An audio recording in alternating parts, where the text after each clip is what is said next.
주께서 사랑하시는 성도 여러분, 오늘 강설 제목은 기도와 말씀 그리고 관계들입니다. 기도와 말씀이 무슨 관계일까? 라고 생각하면서 제목을 읽지만 오늘 제목은 복수입니다. 기도와 말씀 그리고 관계들, 무슨 뜻일까요? 조금 생각하게 하는 제목입니다. 데살로니가 후서 2장 1절부터 3장 5절까지 길게 읽었는데요.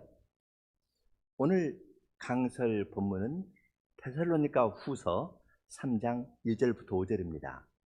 이 구절을 다시 한번 읽고 이 구절에서 이야기하는 여러 가지 관계들에 대해서 생각해 보겠습니다.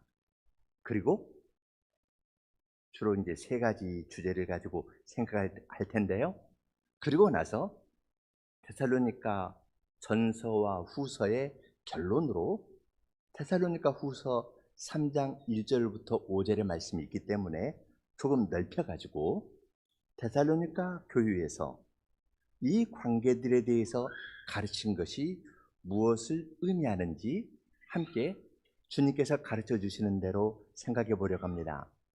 데살로니가 후서 3장 1절로 5절을 다시 읽습니다. 끝으로 형제들아, 너희는 우리를 위하여 기도하기를 주의 말씀이 너희 가운데서와 같이 달려나가, 여기 달려나간다는 말은 전에 개역에는 다름질하여 라고 되어 있는데요, 원문은 다름질한다는 말입니다. 주의 말씀이 너희 가운데에서 다름질한 것처럼 주님의 말씀이 영광스럽게 되고, 2절 또한 우리를 부당하고 악한 사람들에게서 건지시옵소서 하라. 믿음은 모든 사람의 것이 아니니라. 주는 미쁘사 너희를 굳건하게 하시고 악한 자에게서 지키시리라. 너희에 대하여는 우리가 명한 것을 너희가 행하고 또 행할 줄을 우리가 주 안에서 확신하노니, 주께서 너희 마음을 인도하여 하나님의 사랑과 그리스도의 인내에 들어가게 하시기를 원하노라. 데살로니가 후서 3장 1절로 5절을 보면은 이게 세 부분으로 나뉠 수가 있는데요. 먼저 1, 2절, 그리고 2, 3절, 그리고 4, 5절로 생각하려 합니다. 바울 사도는 끝으로 하면서 이제 결론적으로 이야기를 합니다. 결론적으로 이야기하는 것은 너희는 우리를 위하여 기도해달라. 데살로니가 교인에게 사도인 나를 위해서 기도해달라 라고 이야기를 합니다. 내가 말씀을 잘 전할 테니까 잘 받아라 하는 것이 아니라요, 말씀을 받는 교인들에게 말씀을 전하는 직분자를 위해서 기도해달라 이야기를 합니다. 기도하는 내용은 주님의 말씀이 너희 가운데에서와 같이 달려나가서 주님의 말씀이 영광스럽게 되기를 위해서 기도해 달라고 이야기를 합니다. 기도를 하는데 말씀을 전하는 자와 말씀을 듣는 자의 관계가 있죠. 그런데 말씀을 전하는 자와 듣는 사람의 관계에 그치는 것이 아니라 핵심이 되는 건 하나님의 말씀입니다. 이 말씀이 영광스럽게 된다고 이야기를 합니다. 이 구절은 시편 147편 인용입니다. 시편 147편 15절로 20절에 말씀이 달린다는 말이 나오거든요. 바울 사도는 시편 147편 말씀을 여기서 인용합니다. 147편 15절부터 20절입니다. 여호와께서 그의 명령을 땅에 보내시니 그 말씀이 속히 달리는도다. 하나님께서 말씀하시면 그 말씀이 속히 달려나갑니다. 가장 빠르게 달려나갈 겁니다. 달려나가는 내용이 그 다음부터 나옵니다. 16절 눈을 양털같이 내리시며 서리를 개같이 흩으시며 우박을 떡 부스러기같이 뿌리시나니 누가 능히 그 추위를 감당하리요. 그의 말씀을 보내사 그것들을 녹이시고 바람을 불게 하신즉 물이 흐르는도다. 그가 그의 말씀을 야곱에게 보이시며 그의 율례와 규례를 이스라엘에게 보이시는도다. 그는 어느 민족에게도 이와 같이 행하지 아니하셨나니 그들은 다른 민족들은 그 법도를 알지 못하는도다. 할렐루야. 아멘이죠? 말씀이 이렇게 달려나갑니다. 시인은 오늘 우리가 예배당에 올 때 비가 내렸는데요. 그래서 운전할 때 조금 더 주의를 기울였죠. 비가 내리는 것은 하나님께서 명령하니까 지금 비가 내리고 있다고 이야기를 합니다. 비가 올 때는 운전 조심하면 되는데 눈이 내리면 조금 더 어렵습니다. 눈이 내리는 것도 하나님께서 명령하시니까 그 말씀이 속히 달려서 온 땅에 눈이 내린다고 이야기합니다. 그 추위도 하나님께서 말씀하시니까 그 말씀이 달려서 온 땅에 추위가 왔습니다. 뿐만 아니라요, 18절을 보면은 그의 말씀을 보내사 그것들을 녹이시고 바람을 불게 하신즉 물이 흐르는도다. 시인은 감수성이 아주 뛰어난 사람 같습니다. 추운 겨울뿐 아니라 겨울에 꽁꽁 얼었던 그 얼음들 밑으로 물이 졸졸졸 흐르는 그 소리를 시인은 듣습니다. 물이 얼음 밑으로 졸졸졸 흐르는 것도 하나님께서 말씀을 보내셨기 때문에 그 말씀이 달려서 봄이 오고 있다고 이야기를 합니다. 자연 만물이 하나님의 명령을 온전히 순종합니다. 자연 만물을 통해서 하나님의 말씀에 순종하는, 말씀이 달리고 자연 만물을 순종하는 것을 하나님께서는 이스라엘 백성에게 보여주십니다. 율례와 규례를 이스라엘 백성에게 보여주십니다. 다른 사람에겐, 다른 민족에겐 보여주시지 않는 이 말씀을 보여주십니다. 왜 보여주실까요? 의식이 없는 자연 만물이 순종하는 것보다도 더 뛰어나게 하나님의 말씀이 하나님의 백성들 사이에 달려서 그들이 주님을 즐겁게 순종하는 데 이르도록 하려고 주님께서는 이 말씀을, 이 노래를 이스라엘 백성들에게 가르쳐 주셨습니다. 시편의 노래를 부르면서 이 말씀이 자연 만물에게서 달리는 것 그 이상으로 하나님의 백성인 우리 가운데에서 달리기를 소망한 것입니다.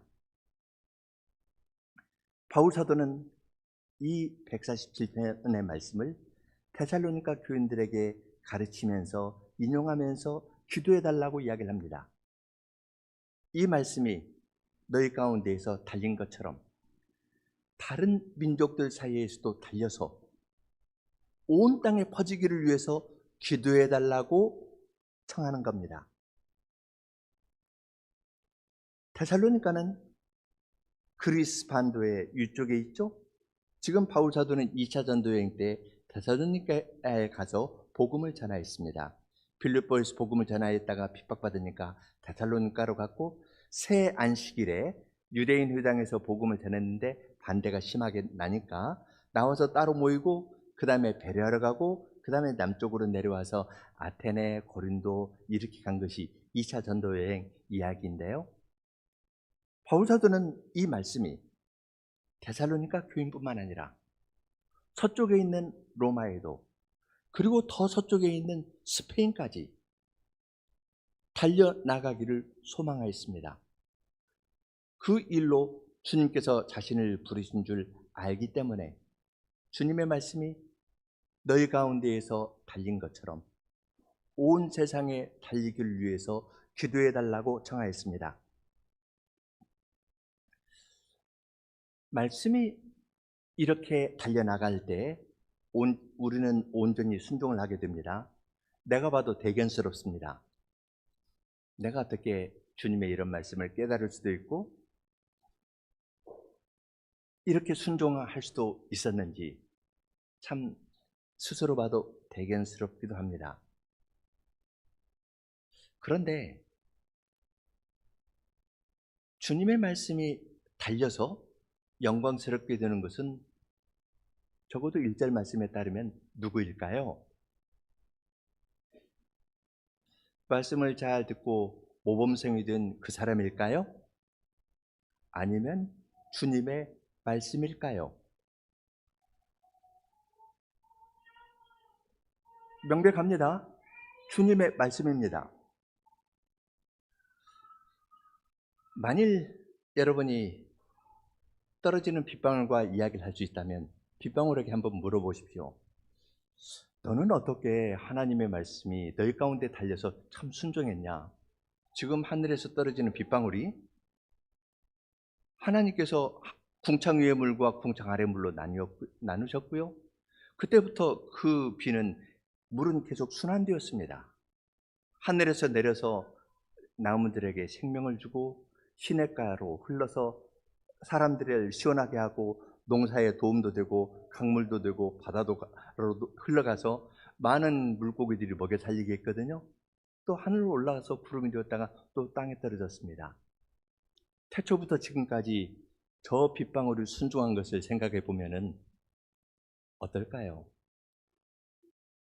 비가 내리기 때문에 태양을 볼 수 없는데요. 태양의 순종을 생각해 보십시오. 시편 19편에서 이야기하는 태양의 순종을 생각해 보십시오.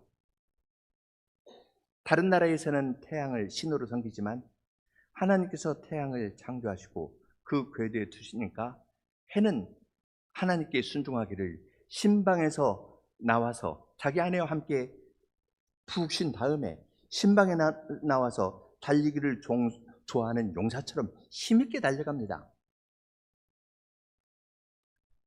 태양은 1초도 지각한 적이 없고 하루도 결석한 적이 없습니다. 그러면 태양이 이 세상에서 자연 만물 가운데에서 나처럼 하나님의 말씀을 잘 순종한 자 있으면 나와봐, 그렇게 이야기할까요? 아닙니다. 자연 만물은 그대로 순종하면서 말씀을 내리신 주님께 모든 영광을 돌려드리고 주님께서 행하라 했던 것을 하면 그것으로 만족합니다. 하나님의 말씀이 내 속에서 달렸을 때 내가 행했다는 의식이 전혀 없습니다.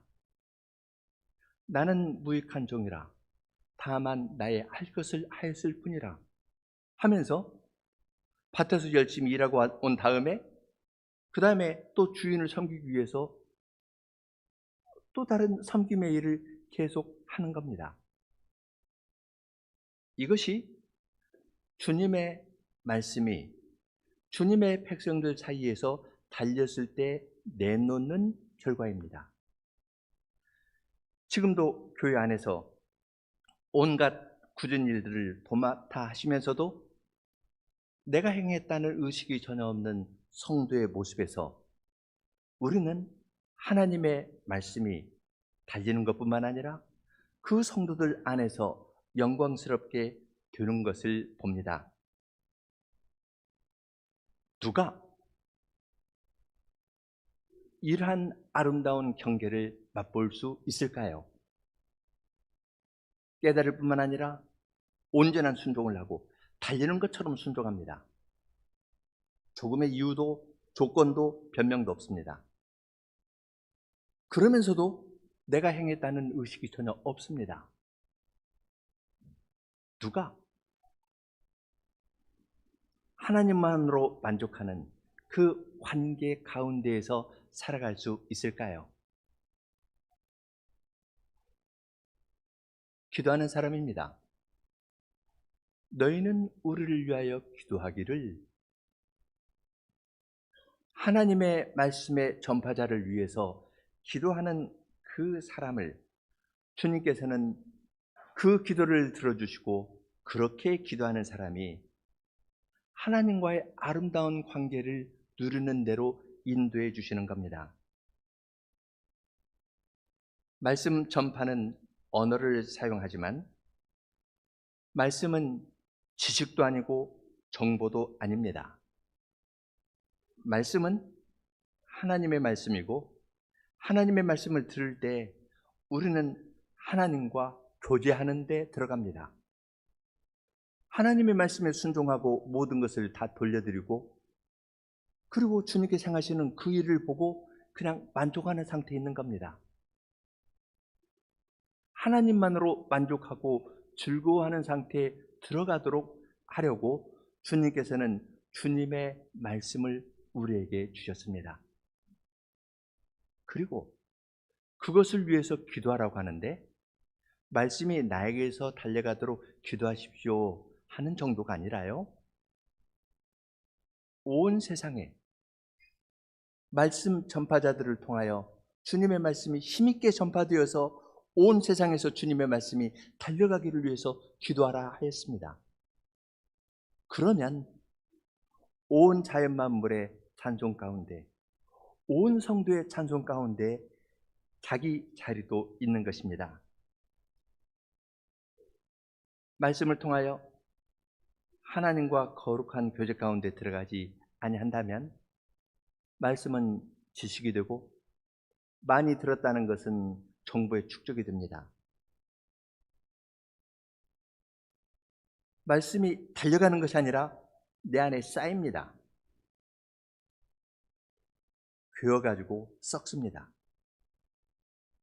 그리고 내가 아는 것으로 비교를 합니다. 그리고 이 설교자는 어떻고 저 설교자는 어떻고 이상한 관계 가운데로 자기가 설정해놓고 그 관계를 논합니다. 누가 주인인가요?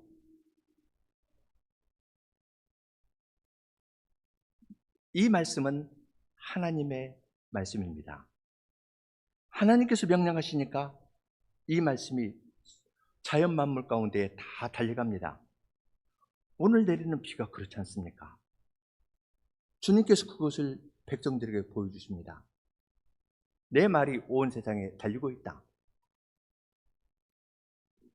나는 나의 말이 나의 백성인 너희 가운데에서 달리기를 원한다. 기도하면서 주님의 말씀을 위해서 기도하고 나아가면 나와 거룩한 관계 가운데에서 살아간다 하면서 영광스럽게 초청하시는데 그것을 놓치면 말씀을 정보로 생각하고 지식으로 놓고 자기가 할 수 없는 해서는 안 될 말들을 하는 겁니다. 1절의 말씀은 우리들에게 묻습니다. 나는 말씀을 받기 위하여 말씀의 사역자를 위해서 기도하는가? 말씀이 내 안에서뿐만 아니라 우리 교회만이 아니라 온 세상에 주님의 말씀을 떠나는 저 교회에도 주님의 말씀이 비가 온 세상에 내리듯 주님의 말씀이 온 세상에 달려가기를 위해서 기도하고 있는가? 그렇지 않으면 내가 조금 아는 지식으로 설교자들을 판단하고 비교하고 다른 교회를 판단하는가? 우리로 하여금 우리 자신을 돌아보도록 이 말씀은 우리를 깨우쳐 줍니다. 두 번째로 넘어가겠습니다. 2절과 3절인데요. 말씀이 이렇게 힘있게 달리면 우리는 해가 쫙 뜬 것처럼 아름다운 것을 기대합니다. 그런데 말씀이 전파되면 다른 현상이 발생합니다. 또한 우리를 부당하고 악한 사람들에게서 건지시옵소서 하라. 믿음은 모든 사람의 것이 아니니라. 주는 미쁘사 너희를 굳건하게 하시고 악한 자에게서 지키시리라.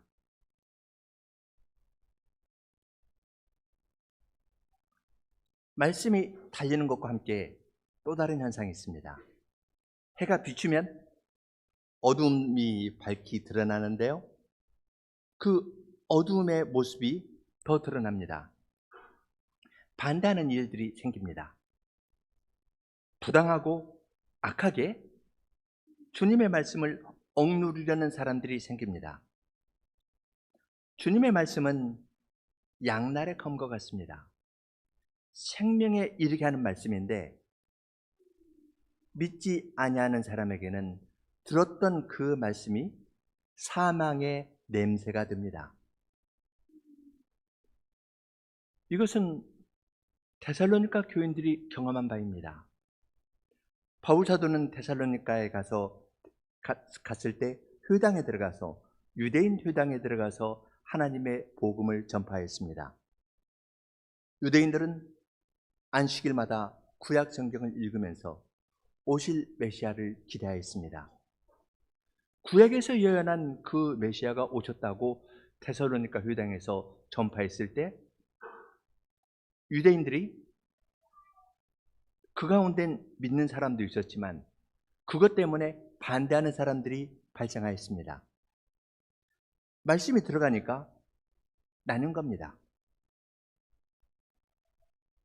말씀이 들어가면 나뉩니다.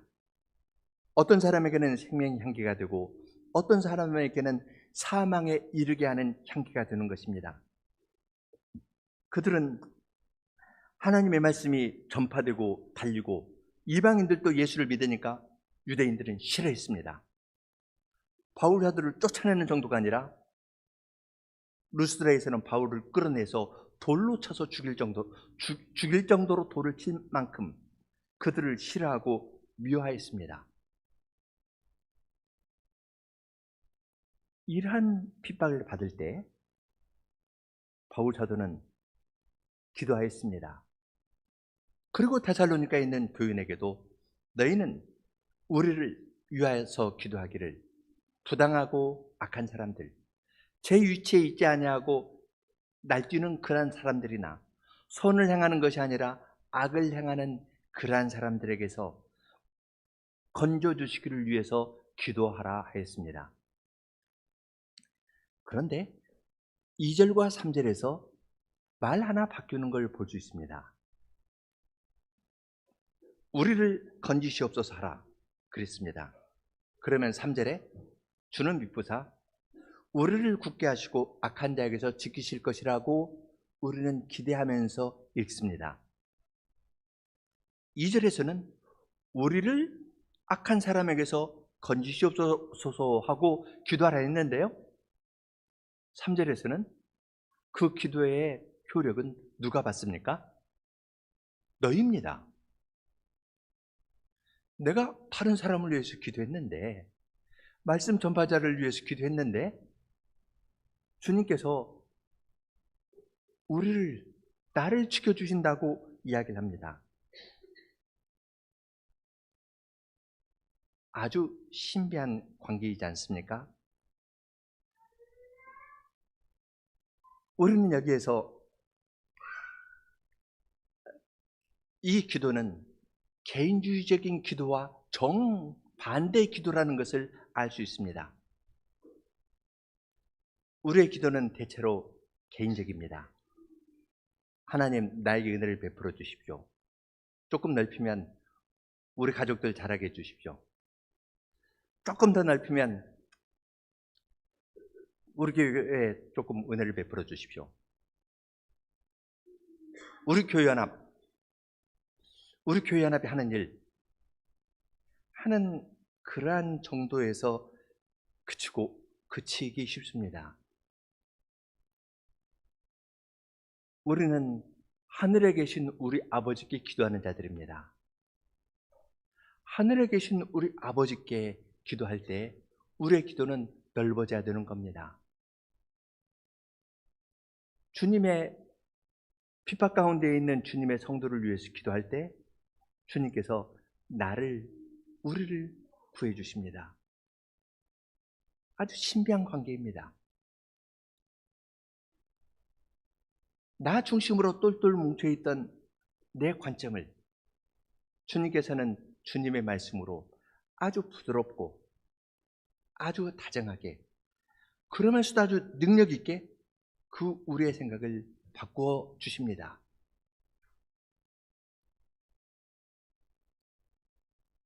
4절, 5절로 가겠습니다.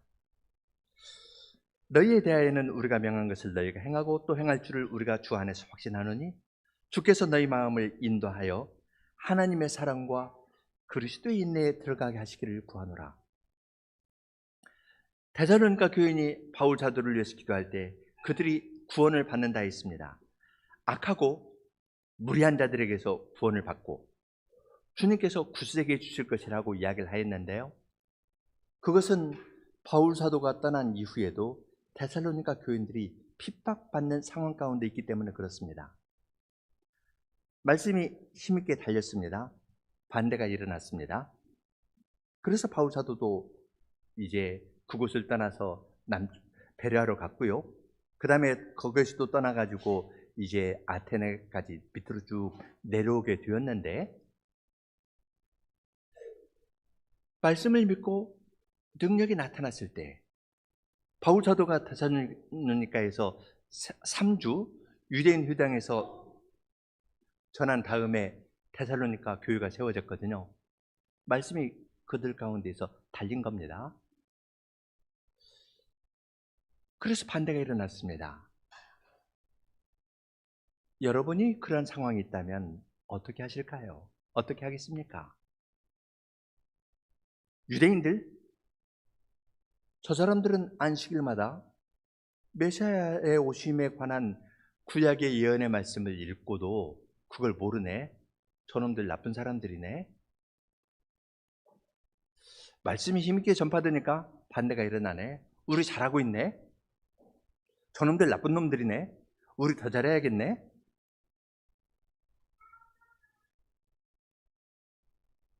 그렇게 가기 쉽습니다.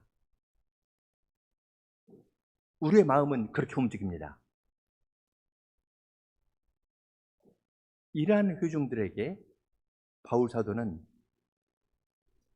자기의 소원을 이야기를 하고 자기의 기도를 이야기를 합니다.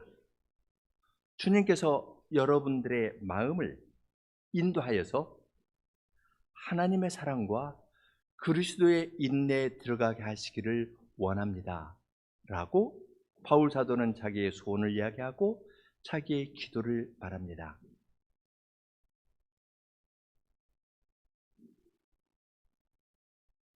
이들이 살고 있는 현실은 핍박 가운데 있고 어려운 가운데 있는 겁니다.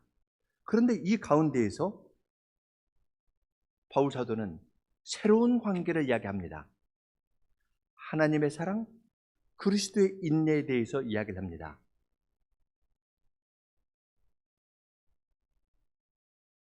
하나님께서 세상을 사랑하여서 세상을 이처럼 사랑하사 독생자를 주셨으니 누구든지 저를 믿는 자마다 멸망치 않고 구원을 얻게 하려 하심이라 라는 이 말씀처럼 죄인을 구원하러 독생자를 보내신 하나님의 사랑을 핍박 가운데 있는 너희가 깨닫기를 원한다. 하나님의 사랑을 깨닫고 그리스도께서 죽기까지 인내하면서 걸어가신 그리스도의 인내에 너희들도 참여하기를 원한다고 이야기를 합니다.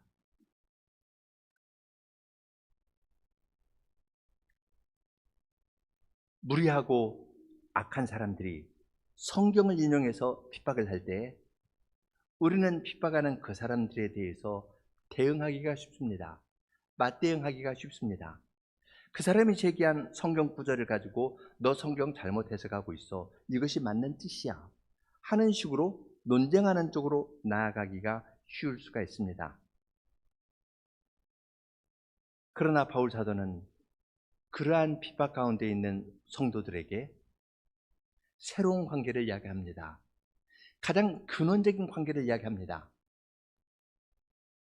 하나님의 사랑과 그리스도의 인내에 너희 마음이 들어가기를 원한다. 죄인을 사랑하는 하나님의 사랑을 너희가 깨닫기를 원한다고 이야기합니다.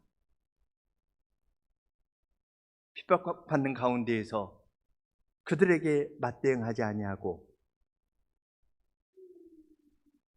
조용히 걸어가신 그 모습은 우리로 하여금 털 깎는 자 앞에서 잠잠하고 죽기까지 순종하신 그리스도의 모범을 더 생각하게 합니다.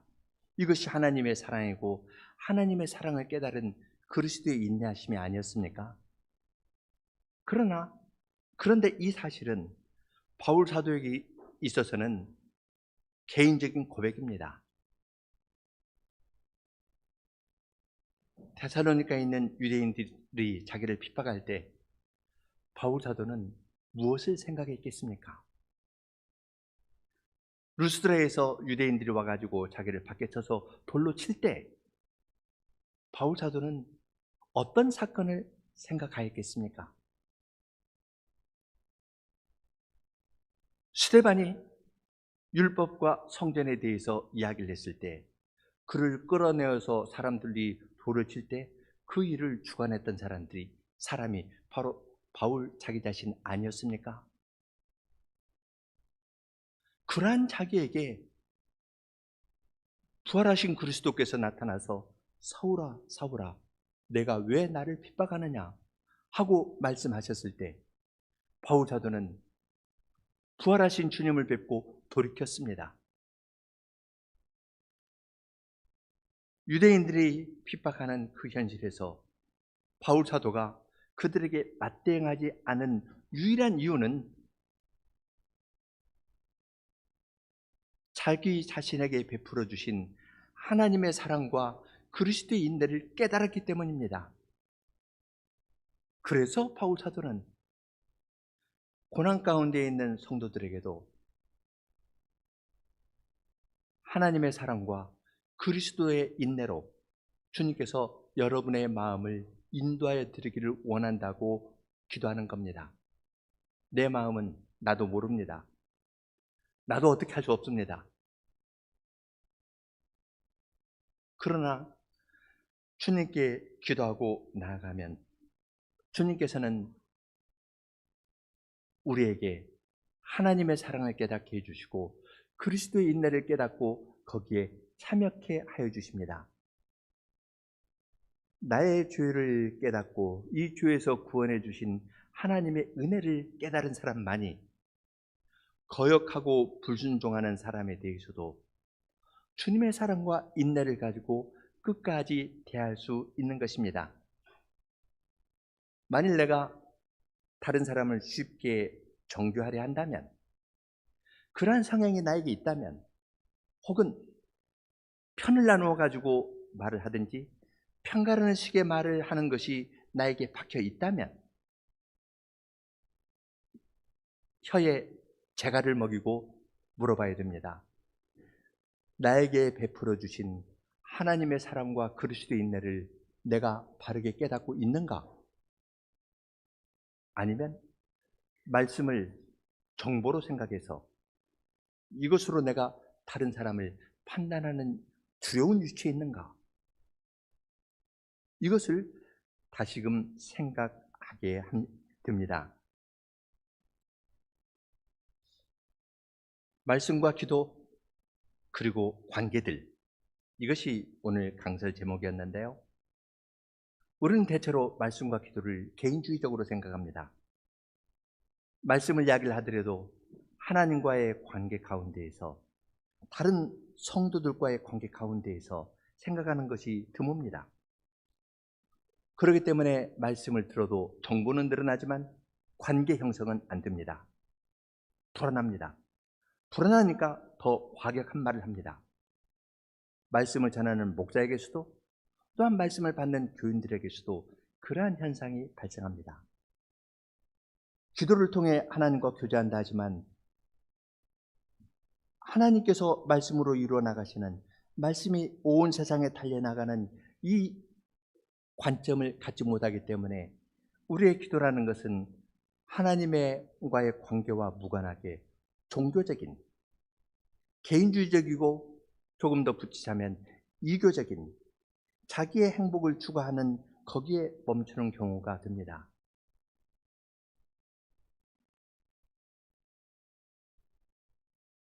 그러한 것이 주님을 떠난 이 세상인데요. 이러한 세상을 주님께서는 사랑하셔서 하나님의 사랑과 그리스도의 인내에 우리 모두가 들어가도록 이끄시는 겁니다. 데살로니가후서 3장 1절로 5절을 세 가지 주제로 나누어서 생각했는데요. 이제 마지막 부분입니다.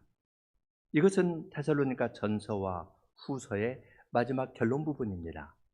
그러니까 3장 이 부분을 그냥 여기만 따로 놓고 생각할 것이 아니라 이제 오늘 집으로 돌아가셔서 사도행전 17장을 읽어보시고 데살로니가 전서, 데살로니가 후서 읽어보시고 데살로니가 전서에 대해서는 김홍전 목사님께서 쓰신 책도 있으니까 그 강선집도 읽어보시고 하면 도움이 될 겁니다. 전서, 후서, 데살로니가 전서 5장, 데살로니가 후서 3장인데요. 그 결론 부분에서 이 말씀을 하시니까 이 말씀은 앞에 있는 내용들과 다 관계가 됩니다. 다른 것보다 오늘은 한 가지 주제에 조금 더 초점을 맞추어서 살펴보려고 합니다. 데살로니가 교회는 핍박 가운데에서 탄생한 교회입니다. 그리고 어떤 사람들은 순교하기도 했습니다. 핍박과 예수 그리스도를 믿는다는 이유로 순교를 하게 되니까 이제 그릇된 종말론이 아주 유행하게 되었습니다. 주님께서 곧 오실 것이라고 생각하니까 이제 일할 필요가 뭐가 있을까? 근실을 일해가지고 무엇을 쌓는 것보다 주님께서 곧 오실 테니까 재림 준비는 하자 하면서 반작용으로 종교적인 대로 향하는 경향들이 있었습니다. 그래서 바울 사도는 데살로니가 전서와 후서에서 종말에 대한 교훈을 잘 가르칩니다. 이제 종말에 대한 바울 사도의 가르침을 살펴보는 것은 또 다른 큰 주제인데요. 데살로니가 후서 3장에서 이야기하는 관계들의 관점에서 몇 가지를 생각해 보려고 합니다. 대표적인 것은 데살로니가 전서 4장 13절부터 17절인데요. 이것은 이제 장례식이나 그러한 때 많이 낭독하고 묵상하는 구절이기도 하죠. 형제들아, 자는 자들에 관하여는 너희가 알지 못함을 우리가 원하지 아니하노니 이는 소망 없는 다른 이와 같이 슬퍼하지 않게 하려 함이라. 우리가 예수께서 죽으셨다가 다시 살아나심을 믿을진대 이와 같이 예수 안에서 자는 자들도 하나님이 그와 함께 데리고 오시리라. 우리가 주의 말씀으로 너희에게 이것을 말하노니 주께서 강림하실 때까지 우리 살아남아 있는 자도 자는 자보다 결코 앞서지 못하리라. 주께서 호령과 찬스장의 소리와 하나님의 나팔 소리로 친히 하늘로부터 강림하시리니 그리스도 안에서 죽은 자들이 먼저 일어나고 그 후에 우리 살아남은 자들도 그와 함께 구름 속으로 끌어올려 공중에서 주를 영접하게 하시리니 그리하여 우리가 항상 주와 함께 있으리라. 이제 손님이 오면은 우리가 집 문 밖에 나가서 맞이하죠. 주님께서 하늘에서 오시니까 우리가 공중에 끌어올려서 주님을 영접합니다. 휴거의 의미가 그런 뜻이죠. 핵심은 그리하여 우리가 주와 항상 함께 있는다는 것이 마지막의 핵심입니다. 시선이 중요한데요. 핍박을 당하는 현실에서 바울 사도는 그들의 시선을 하나님의 사랑과 그리스도의 인내로 향하도록 했습니다. 하나님의 말씀이 달려나가는 현실을 향하도록 했습니다. 재림에 대해서 잘못 생각하는 사람들은 시선이 하나님을 향하지 않습니다. 나에게 향하고 어떤 종말에 관한 어떤 현상에 향하면서 거기에 관한 이야기를 많이 합니다. 그리고 핵심이 빠집니다. 핵심은 그리하여 우리가 주와 항상 함께 있는 겁니다. 지금 반대 상황 가운데서도 주님의 말씀 힘있게 달려나가기를 위해서 기도하면서 그것을 맛보면서 주님을 섬기고 나갔지만 자의식이 없이 내가 했다는 의식이 없이 주님을 섬겨 나가고 주님과 함께 있는 이 사람은 마지막 날도 주님과 함께 있을 겁니다. 그리하여 우리가 주와 항상 함께 있다는 것이 핵심입니다. 그런데 이것을 놓치면 자꾸 재림전의 어떤 현상에 대해서 이야기를 하면서 지금은 무슨 시대다, 지금은 무슨 시대다, 지금은 이렇다 하면서 사람들의 관심을 하나님께로 향하기보다는 주위에 있는 대로 향하게 합니다. 이것은 하나님의 말씀을 바르게 이야기하는 것이 아닙니다. 그런 사람들은 말을 참 교묘하게도 하는데요. 오늘 데살로니가 후서 2장을 읽었는데 예수 그리스도 2장 1절 보면 예수 그리스도께서 강림하실 때 우리가 그 앞에 보인다. 이것이 재림의 핵심입니다. 그런데 어떠한 사람들은 주님께서 언제 오시는지 이러한 데에 초점을 맞춥니다. 그래서 2절에 보면은 우리에게서 영으로나 말로나 내가 주님에게서 계시를 받았다. 어떤 영으로 받았다. 어떤 말씀을 받았다. 혹은 우리에게서 받았다 하는 편지로나 내가 바울 사도에게서 편지 받았어 하면서 재림에 관한 엉뚱한 이야기를 합니다. 요즘식으로 이야기하면은 어떤 목사가 이렇게 이야기했어 하면서 그런 쪽으로 이야기를 합니다.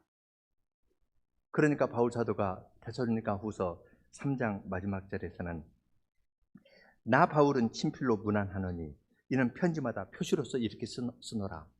이 바울 사도의 편지도 거짓으로 유조해가지고 이것이 사도의 교훈이야 하면서 종말에 관한 이상한 이야기를 하는 사람들도 있었던 겁니다.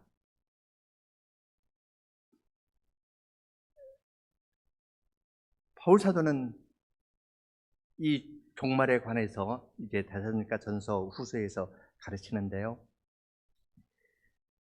여기서도 핵심으로 이야기하는 것은 누가 불법의 사람이다. 누가 적그리스도다. 거기에 대해서 지목하고 이야기를 하는 것이 아니라 주님께서 그것을 막으시고 주님의 그들이 준동을 하겠지만 주님의 입으로 그들을 꺾으시고 주님께서 주님의 백성을 영원한 나라로 인도하실 것이다. 불법한 자가 있지만 주님께서 그 입의 기운으로 그를 죽이시고 강림하여 나타나심으로 패할 것이다. 모든 그들은 사탄의 활동을 따라 능력과 표적과 거짓 이적과 불의와 모든 속임으로 사람들의 마음을 다른 데로 끌고 갑니다. 현상적인 것을 놓고 이야기를 하는 겁니다. 그러면 빠지는 것이 하나님의 사랑과 그리스도의 인내에 들어가고 하나님의 말씀이 달려나가는 주님을 향한 이 관계는 떨어지고 주님의 오심에 관해서 이야기를 하는데 하나님에 관해서 이야기를 하고 그리스도에 관해서 이야기를 하는데 교제하는 실질은 빠지는 겁니다. 아주 이상한 일 아닙니까?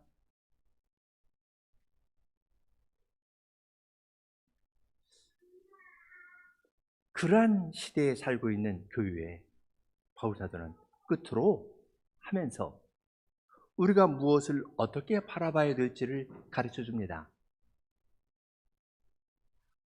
우리가 살고 있는 이 시대는 주님의 재림이 가까워졌다고 생각이 듭니다. 교회 안에서 성경을 하나님의 말씀으로 받아들이지 않는 사람들이 대세를 이루었습니다. 성경을 믿지 않는 사람들이 성경을 연구해서 박사가 되는 일들이 많습니다. 문자 그대로 배교의 시대입니다.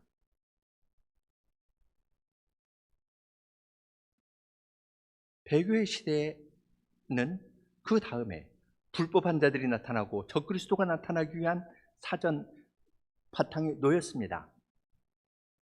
자, 그러면 이러한 때 어떻게 신자는 살아야 되겠습니까? 종말에 관한 여러 이야기들이 있을 때 바울 사도는 무엇을 핵심으로 가르쳤습니까? 잘 생각하십시오. 배교는 하나님에게서 떠난 겁니다. 하나님의 말씀에서 떠난 것이 배교입니다. 달리 말하면 나와 다른 것이 배교는 아닙니다. 우리 교회와 다른 교회가 배교한 교회다, 이렇게 말하면 이건 틀렸습니다. 교회는 주님의 교회이고 주님에게서 떠난 것이 배교입니다. 주님에게서 떠난 이 교회를 주님께서는 주님께로 부르시는 겁니다. 주님에게서 떠났으니까 회개하라, 회개하고 복음을 믿으라 하고 전하는 것이 주님께서 교회에 맡겨주신 사명입니다. 예수님께서 이 땅에 오셨을 때 구약교회는 배교한 교회였습니다. 주님에게서 떠난 그들에게 하나님께서는 사랑을 보이면서 회개하고 믿으라 하면서 복음을 전하였습니다. 나 자신은 어떤가요? 내가 어려서부터 좋은 사람으로 태어나서 주님을 아무 굴곡 없이 잘 믿었던 사람인가요? 언약의 자손이었고 언약의 약속이 있지만 우리가 그것을 얼마나 거부했습니까? 그러한 나를 하나님께서 사랑하시고 그리스도의 인내하심으로 나를 인도하신 것을 생각할 때 왜 다른 사람에 대해서도, 왜 다른 교회에 대해서도 주님께서 그러한 사랑을 보여주시고 주님의 말씀이 거기에서도 힘있게 달려가기를 위해서 왜 기도하지 않아야 되겠습니까? 나하고 다르다고 이야기를 하면서 나를 높인다면 이것이 하늘에 계신 하나님을 기뻐하는 일이 될까요? 아닙니다.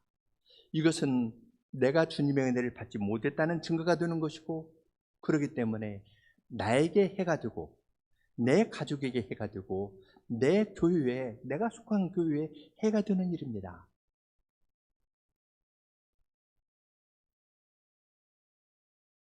요한계시록 마지막 장을 보면은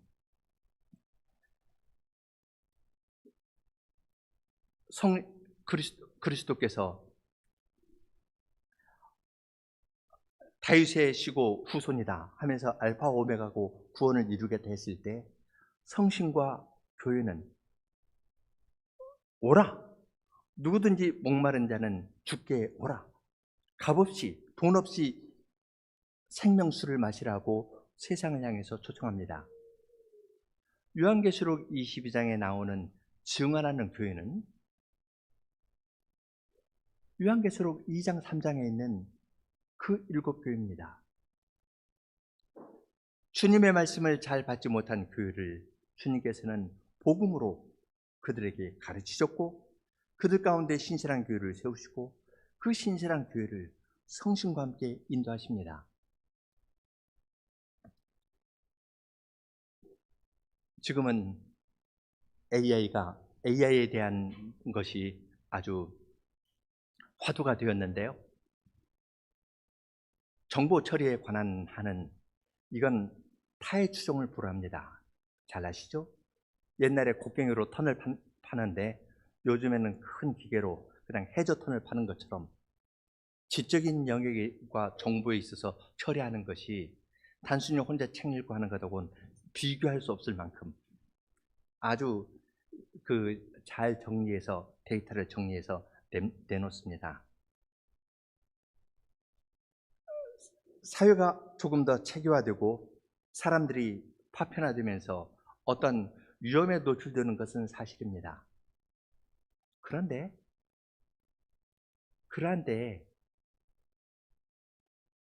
AI가 666이다 이런 식으로 말을 하면 어떨까요?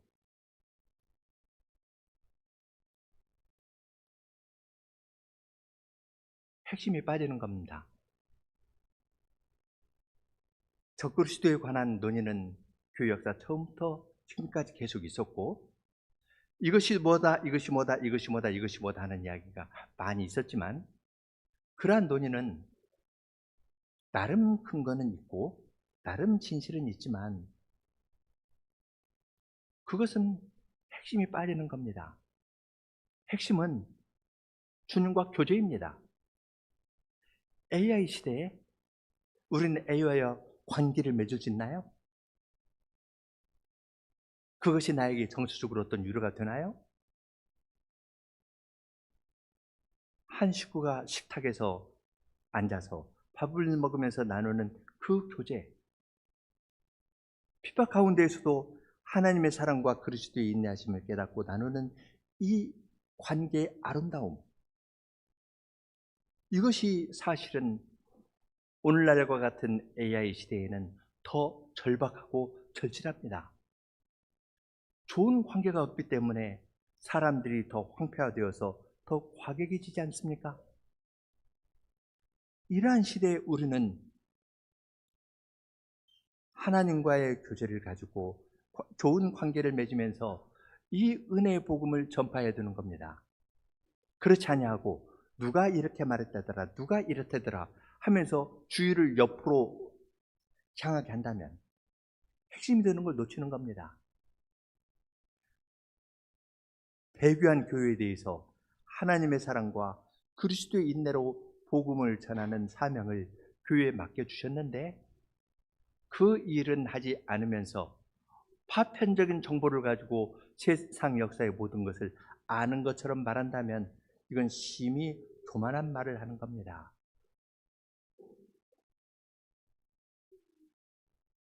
데살로니가 교회에 복음이 전파되고 3주 만에 교회가 선 것은 놀랍습니다. 말씀이 달렸습니다. 그러나 그와 동시에 반대가 심했습니다. 순교하는 사람도 있었고 어려우니까 종말에 관한 그릇된 교훈들도 많이 퍼졌습니다. 심지어 바울 사도의 편지까지 유주해가면서 자기의 주장을 이야기하는 사람들이 생겨났습니다. 그러한 때 바울 사도는 누가 어떻게 내 편지를 잘못했는지 그 사람들 발본색원하려고 하지 않았습니다. 그쪽으로 향하는 사람들의 마음이 문제입니다. 그 마음을 주인을 향한 하나님의 사랑과 주인을 구원하신 그리스도의 인내에 향하게 하기를 원한다 하였습니다. 이것이 주님께서 신약의 교회에 내려주신 말씀이고 이 말씀이 주님의 교회 안에 달리기를 주님께서는 원하고 계십니다. 함께 기도하겠습니다.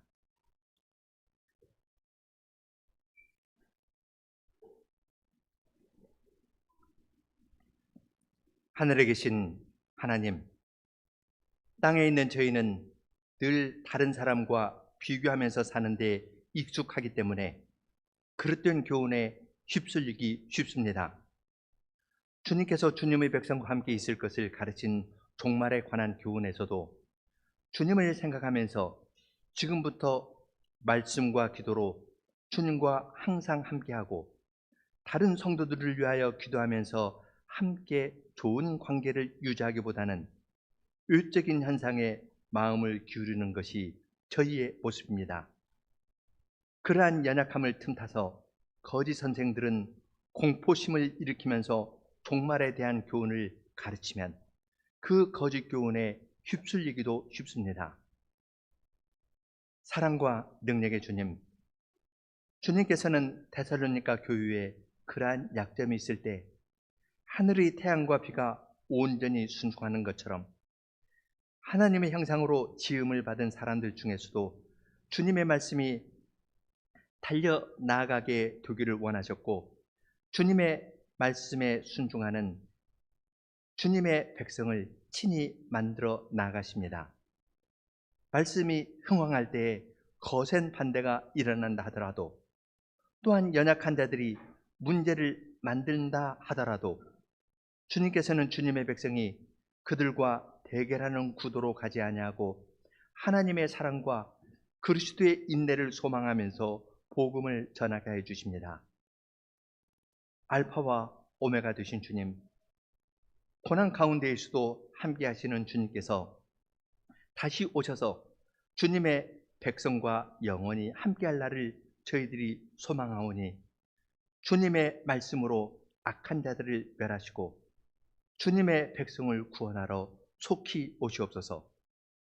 아멘. 주님 오시옵소서. 속히 오시옵소서. 예수님 이름으로 기도합니다. 아멘.